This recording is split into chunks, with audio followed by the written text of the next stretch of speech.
नमस्कार दोस्तों।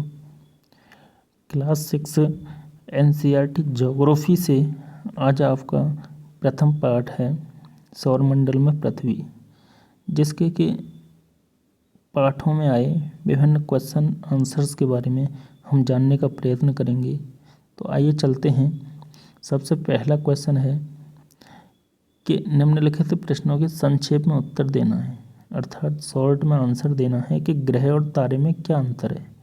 ग्रह और तारे में क्या अंतर होता है। तो ग्रह जो होते हैं, तो ग्रह के पास अपना प्रकाश तथा ऊष्मा नहीं होती है।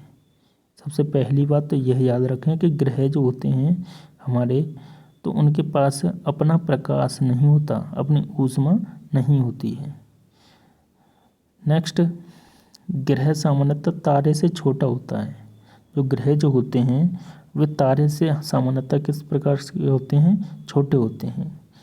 वहीं तारे की अगर बात करें तो तारे के पास अपना प्रकाश तथा ऊष्मा होती है। तारे के पास अपना प्रकाश तथा ऊष्मा होती है, जबकि ग्रह के पास नहीं होती। वहीं सामान्य रूप से तारा ग्रह से काफ़ी बड़ा होता है। सामान्य रूप से तारा ग्रह से काफ़ी बड़ा होता है। नेक्स्ट क्वेश्चन है आपका कि सौरमंडल से आप क्या समझते हैं। सूर्य, 8 ग्रह, आंसर है सूर्य, 8 ग्रह, उपग्रह तथा कुछ अन्य खगोलीय पिंड से मिलकर सौरमंडल का निर्माण होता है। यह सूर्य होता है, 8 ग्रह होते हैं, उपग्रह होता है और कुछ अन्य खगोलीय पिंड जो होते हैं वो सब मिलकर के सौरमंडल का निर्माण करते हैं। और इसे हम सौर परिवार का नाम देते हैं। किसका? सौर परिवार का।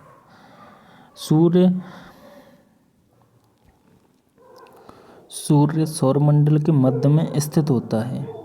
ग्रह अपनी निश्चित कक्षा में सूर्य का चक्कर लगाते हैं। उपग्रह ग्रहों की परिक्रमा करते हैं। तो सौरमंडल के बारे में आपने जाना कि जो सूर्य भी होता है जो सौरमंडल के मध्य में स्थित होता है, जबकि ग्रह जो होते हैं निश्चित कक्षा में सूर्य का एक चक्कर लगाते हैं, अर्थात चक्कर लगाते हैं, और उपग्रह ग्रहों की परिक्रमा करते हैं। नेक्स्ट क्वेश्चन है, सूर्य से उनकी दूरी के अनुसार सभी ग्रहों के नाम लिखें।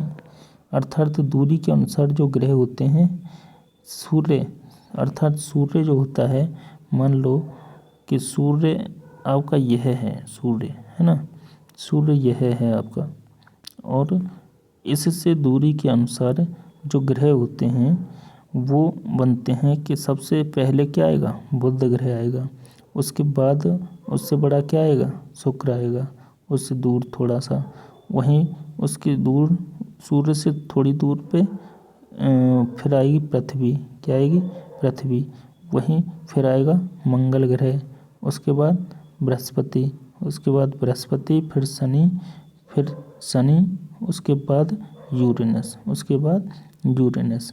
तो इस प्रकार से जो ग्रहों का क्रम है आपका वह चलता जाता है सूर्य से दूरी के अनुसार। अर्थात सबसे नज़दीक कौन सा होगा, बुध, उसके बाद शुक्र, उसके बाद पृथ्वी जो है तीसरे नंबर पे आएगा। ठीक है, वही मंगल, बृहस्पति, शनि, यूरेनस। आपको याद कैसे रखना है, बुध शुक्र पृथ्वी मंगल, बृहस्पति शनि यूरेनस। बुध शुक्र पृथ्वी मंगल, बृहस्पति शनि यूरेनस, आपको याद रहेगा। और हाँ, एक और आता है नेपच्यून।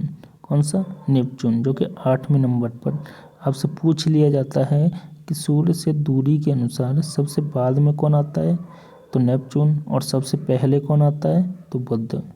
नेक्स्ट क्वेश्चन है, पृथ्वी को अद्भुत ग्रह क्यों कहा जाता है। तो पृथ्वी को अद्भुत ग्रह इसलिए कहा जाता है कि जीवन के अनुकूल परिस्थितियां संभवतः केवल पृथ्वी पर पाई जाती हैं। पृथ्वी पर जल उपलब्ध है जो हमारे जीवन के लिए आवश्यक है। वहीं पृथ्वी पर जीवनदायी ऑक्सीजन गैस और ओजोन परत भी पाई जाती है। नेक्स्ट क्वेश्चन है, हम हमेशा चंद्रमा के एक ही भाग को क्यों देख पाते हैं। तो चंद्रमा लगभग 27 दिन में पृथ्वी का एक चक्कर पूरा करता है। यह अपनी धुरी पर भी एक पूरे चक्कर में भी इतना ही समय लेता है।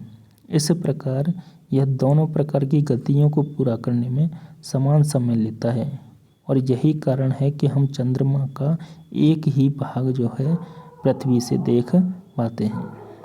नेक्स्ट क्वेश्चन है, ब्रह्मांड क्या है? तो करोड़ों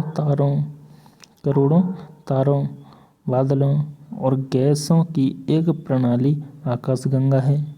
इस प्रकार की लाखों आकाशगंगाएं मिलकर के क्या है, ब्रह्मांड का निर्माण करती हैं। ब्रह्मांड की विशालता की कल्पना करना अत्यधिक कठिन है। हम सभी इसी ब्रह्मांड का हिस्सा हैं। तो यह है ब्रह्मांड। और भी एनसीईआरटी की जो सॉल्यूशन है सोशल साइंस का, है ना, वह इंग्लिश मीडियम में भी होता है, लेकिन मैंने यहाँ पे आपका हिंदी मीडियम चुना है।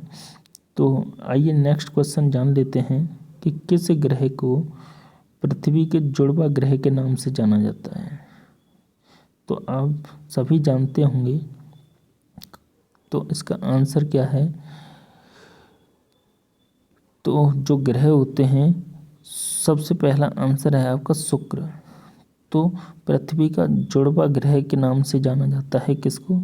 शुक्र ग्रह को। वहीं नेक्स्ट क्वेश्चन है आपका, सूर्य से तीसरा सबसे नज़दीक ग्रह कौन सा है? तो सूर्य से तीसरा, मैंने आपको पहले ही बताया था, सूर्य से सबसे नज़दीक तीसरा ग्रह कौन सा है? पृथ्वी। कौन सा? पृथ्वी। नेक्स्ट क्वेश्चन है, सभी ग्रह सूर्य के चारों ओर किस प्रकार के पथ पर चक्कर लगाते हैं? तो आप सभी जानते हैं कि यह कौन से पथ पर? आंसर है दीर्घाकार पथ पर। दीर्घाकार पथ पर जो चक्कर लगाते हैं। कौन? तो सभी जो ग्रह होते हैं सूर्य के चारों ओर एक दीर्घ मीन्स होता है बड़ा वृत्ताकार, पथ मीन्स होता है रास्ता। तो इस रास्ते पर चक्कर लगाते हैं। नेक्स्ट क्वेश्चन है, ध्रुव तारे से किस दिशा का ज्ञान होता है? तो आप इस क्वेश्चन को तो अच्छी प्रकार से जानते होंगे कि ध्रुव तारे से हमें उत्तर दिशा का ज्ञान होता है। अर्थात प्राचीन समय में लोग क्या करते थे कि जो दिशा ज्ञान इसी प्रकार इन ग्रह और तारों आदि को देख करके किया करते थे। नेक्स्ट क्वेश्चन है, क्षुद्र ग्रह किन कक्षाओं के बीच पाए जाते हैं? तो क्षुद्र ग्रह जो होता है मंगल और बृहस्पति कक्षाओं के बीच पाए जाते हैं। अब आएंगे आपकी रिक्त स्थान पूर्ति।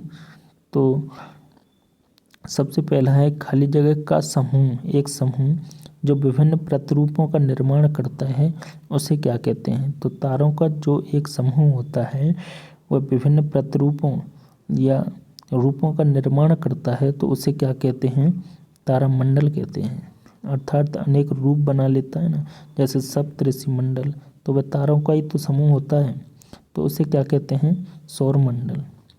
नेक्स्ट क्वेश्चन है, तारों की एक बहुत बड़ी प्रणाली को क्या कहा जाता है? तो इसको क्या कहा जाता है? आकाशगंगा। इसको क्या कहा जाता है? आकाशगंगा। तीसरा है, खाली जगह पृथ्वी के सबसे करीब है। तो पृथ्वी के सबसे करीब क्या है? चंद्रमा। सबसे करीब क्या है? चंद्रमा। आपका आंसर हो जाएगा तीसरा। नेक्स्ट है, खाली जगह पृथ्वी सूर्य से तीसरा सबसे नज़दीक ग्रह पृथ्वी है। नेक्स्ट है, ग्रहों के पास अपनी ऊष्मा तथा प्रकाश नहीं होती है, जैसा कि हम आपको पहले ही पढ़ा चुके हैं। तो आई होप दोस्तों इसी प्रकार के क्वेश्चंस देखने के लिए, है ना, वीडियो को लाइक करें और चैनल को सब्सक्राइब करें।